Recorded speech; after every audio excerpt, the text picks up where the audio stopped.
Okay, tungo po tayo sa live stream. So pag on po ng laptop, open po natin yung Google Chrome, Covenant Keepers Movement na account.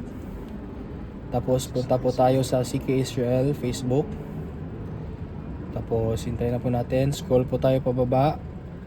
Pag ganito po, switch into Christ is King Israel's page to start managing it. Switch now. Bakit po nagaganon, kailangan na ganun? Kasi minsan ho, nasa Covenant Keepers po na account yung una. Pag sa Covenant Keepers account po kasi, dito po natin pwedeng tanggapin yung mga messenger na pwede PowerPoint from Pastor Carlos. So before po natin i-set yung yung live stream, kailangan po mag-receive muna yung PowerPoint ni Pastor Carlos. Dito po niya pwedeng i-send sa Covenant Keepers. For example, yung na-send po niya last anniversary. Example, ito po Divine Shift when Lions Roar. So pwede natin yang click, automatic po yang magda-download.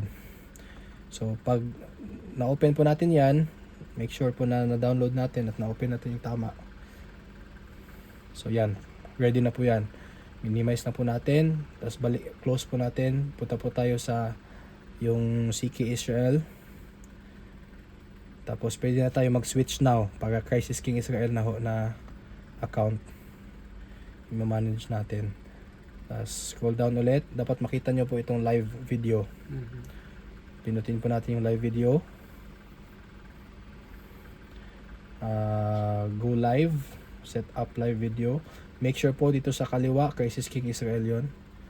Kasi may ibang access po kayo. Baka sa Covenant Keepers nyo po ma-live. Set up live video. Yan. So standby lang po muna. Balikan po natin yan. Minimize po tayo.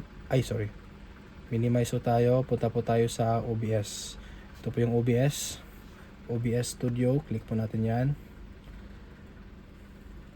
Pagka-click po natin, ay may make sure lang po natin na connected yung mixer, connected yung webcam, at saka pati na rin yung mga TV. So yung sa mga TV ho, ay kailangan po yon na na-connect ang splitter. Ayan, i-ano ko na po yan. Saksak na yan palagi. Mamalihog ko on po ng TV. Okay. So yun po. As long as naka-plug po itong HDMI, supposedly naka-connect na po tayo sa mga TV rin. So sa ngayon po naka-connect na po siya.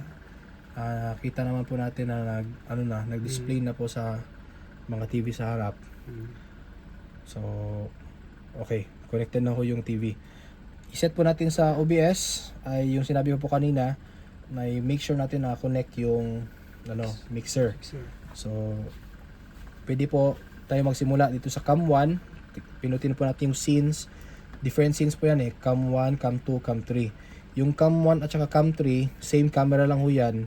Ang pagkaiba lang ho, yung cam 3, zoom in lang ho para iba yung kanyang perspective. Pero yung cam 1 at cam 2, yan po yung magkaiba ng camera. Nasaan yan? Yung cam 1 yung sa gitna, yung sa cam 2 yung dito sa gilid na likod. Andyan yan. Opo, nandyan. So cam 1, pwede ho nating i-make sure na nakakonect siya. Pinutin nyo po yung scene na cam 1, tapos punta tayo sa sources. Itong sources, ito po yung mga different layers ng nakalabas sa cam 1. So camera 1, pinutin po natin. Tapos device. Usually ho, kung medyo kahit tama na yung nakasulat na device, minsan hindi pa rin siya maayos na nagpa-flash. Pwede po natin gawin, usually po na troubleshoot dito ay pinutin ho natin, punta ho tayo sa OBS visual camera, saka po tayo balik doon sa Logitech Brio, sa cam 1 po ito. Yan. Most likely live na po yan. Subukan po natin po Sir Carlos. Matayo po muna kayo sa stage to make sure lang po na tama na talaga yung na naka-live talaga yung camera. Yan. So nakita ho natin siya, live na ho yan. Okay. So since live na ho siya, okay na tayo sa camera 1. Yung mixer na lang at saka yung camera 2. So yung mixer, ito po interface mixer, pinutin ho natin yon. Tapos make sure po na line Yan, tama ho to. Praise, praise. Yan. So, paano po pag-testing? So, yung ginawa po ni Pastor Carlos na sound check. Sige po. Praise. The Lord is Yan. my shepherd, I shall not I-transition ko po ha para ito po yung lumabas dito. Ito po kasi yung may kita sa live stream. Ito, preview lang ho ito. Yung preview, ibig sabihin, pag ano nyo ng scene, pag press nyo ng scene, nakikita nyo anong preview niya. Pero hindi pa po yan yung nasa live stream. Kailangan nyo pa po i-transition yan. Transition, so yan na po yung sa live stream. Pag naka-live stream na po yan, dapat makikita nyo na rin po yung meter ng volume ng audio. that prepares the table before So, me in the presence of my enemies. To make sure po, to make sure po na audio talaga yan ng mixer. Pwede nyo pong testing dito sa mixer na babaan nyo. Sige po, patuloy lang po, Pastor. So pag binaba ko to,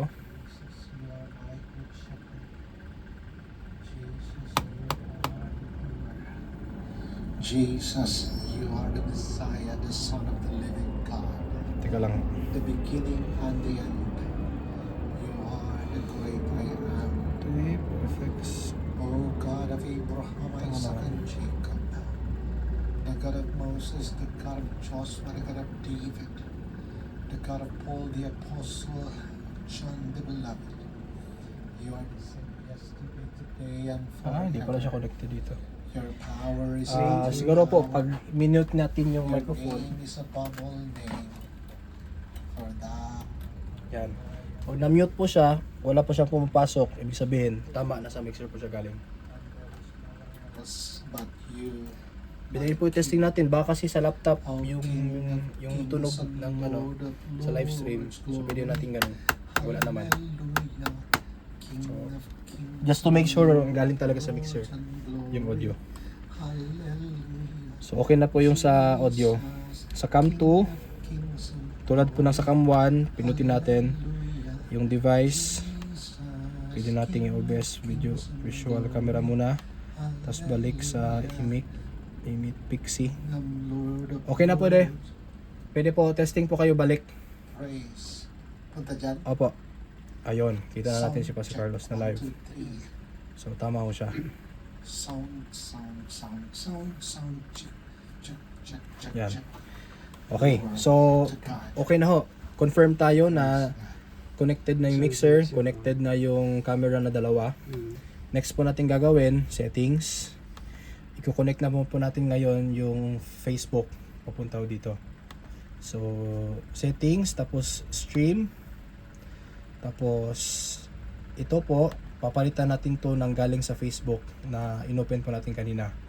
So, before po yan, minimize po ulit tayo. Balik tayo dun sa, dito, sa Facebook kanina. So, ang requirement po, dapat may masulat po tayo muna na title. Okay, so pwede na po natin dito isulat yung, for example, CK Friday, CK Israel Friday Worship Service. Ganyan. Pwede po niyang i-copy, pwede rin po niyang sa description. Kasi required po, dapat kompleto yung title, may title at saka may description. So, pwede ho natin yang ano ba hindi makita yung sa baba. Naputol. Yan. Basta okay na po yan, yung title at saka description. Pwede na ho nating i-copy itong stream key. Yan po i-copy natin. Tapos minimize, open po natin sa OBS. Yung kanina ho, settings. Tapos stream. Tapos stream key. So i-delete po natin to, Control A, delete. Tapos Control V to paste. Yun pong na-copy natin sa Facebook kanina. Tapos apply. Okay. Control B or V? V. Control C po yung copy, Control V yung paste. Ang control sa Ito po, Control C, copy. So ulitin ko po. Galing sa Facebook, yung stream key na i-copy ho natin. Since may may button ho dito na copy, so pwede yan na lang i-click. Nakakopy na ho yan. Pag open pa natin ng OBS, punta tayo sa settings, stream, tapos ito ho, Control A to select all, Control A, ma-highlight po niya lahat, saka backspace to delete, tapos Control V, o kaya pwede rin right click tapos paste. Yan, yung shortcut po nun, Control V. Apply and okay. Ayan.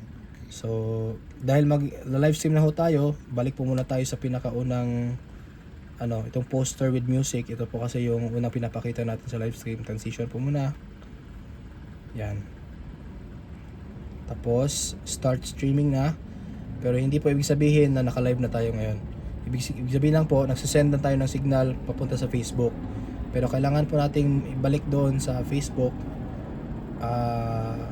Pag scroll down natin, yan. So, ibig sabihin po, na-receive na niya yung signal mula sa OBS. Pag meron na po yan, at meron na pong title at saka description, automatic po magbo-blue itong go live. Kanina po, hindi to blue. But ngayon, dahil blue na, ibig sabihin pwede na tayo mag-go live. So, pag pinindot ko yan, as soon as I press it, live na ho tayo. Start na. Tapos, pag nag-start na ho, edi ready na ho, minimize natin. Pag naka-go live na yan, minimize na lang natin. Dito na po tayo mag-focus sa OBS. Assuming na ready na ho yung lyrics, for example, open na lyrics ng last anniversary. So ito. So naka-open na yung lyrics. Naka-open na yung preaching. So ito pong lyrics na to, as soon as we present this, pinesent po natin to, lalabas na po sa screen yan. Ngayon po, sa OBS, pwede rin po natin tong ipasok. Balik po tayo sa OBS. So, meron pong camera 1, 2, and 3 na wala pong halo, puro camera lang, tsaka audio. Meron din po tong camera with podcast music. Pag transition po natin ito, may music po tayong piniplay dyan ay pang podcast. Yung volume po niyan ay nandito sa channel 29 and 30 ng mixer. Pwede nyo po itapat dito yung camera po. Dito po yung volume niyan. So testing ko po. Yun, meron. Yan po, pag example, mayroong podcast or mayroong hosting. Pero madalas po parang wala, no? Wala na. So kahit di na muna natin gamitin. Balik po tayo dito sa sa OBS.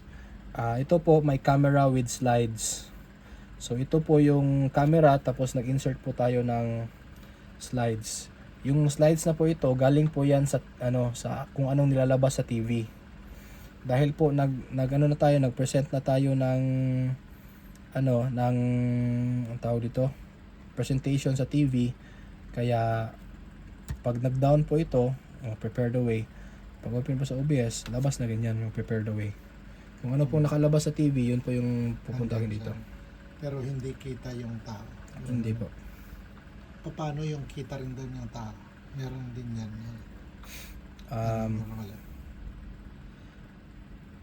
Wala po. Makikita lang yung tao pag exit po natin yung PowerPoint.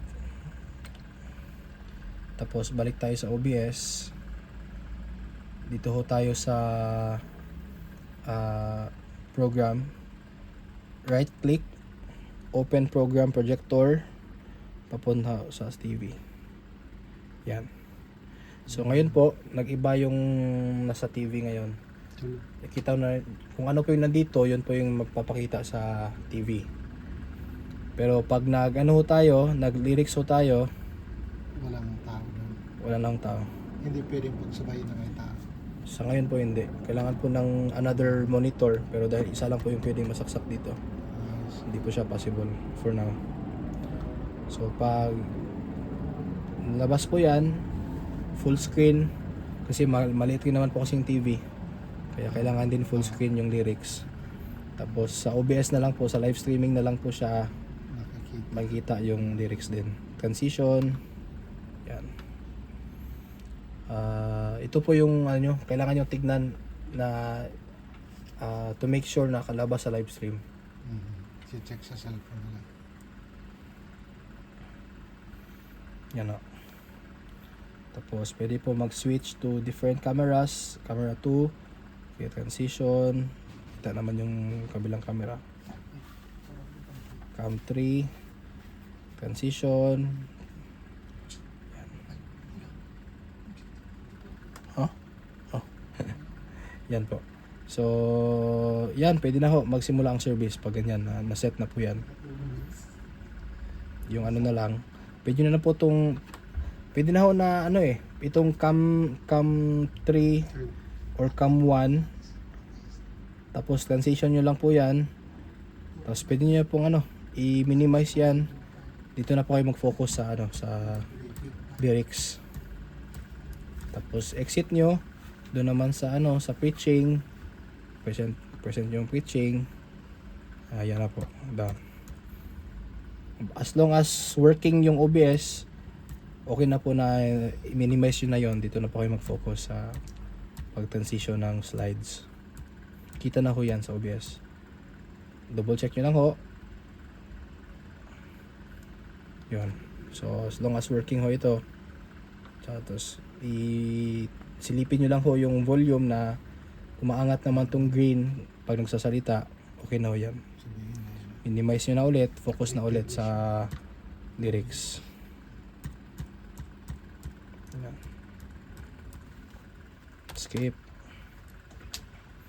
Okay na ho, yun na ho. Fast learner. Kailangan to ba? Pakinggan sa dami ng Oh, medyo madami nga. sa dami ng pinindot. Punta ka dito, practice-practicein. Mhm. Actually, alam na rin ito nila Crystal.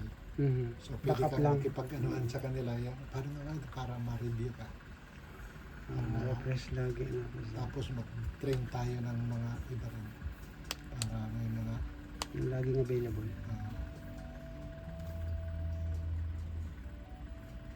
Yan. Tapos, to end stream, may few options po. Actually, pwede kahit sa OBS na lang po.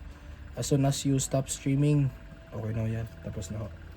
Mag-i-end na rin yung live stream sa Facebook. yun lang stop streaming. Opo. Tapos, paano na i-close ang yan.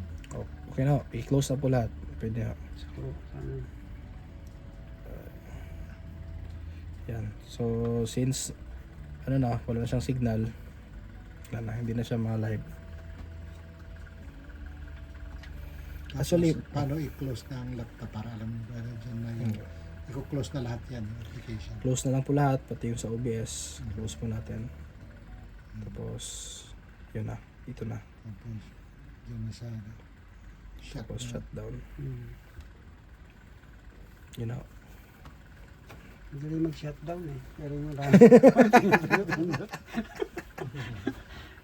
Shutdown lang pala Okay na, stop. Yun na po. Okay, ano na lang.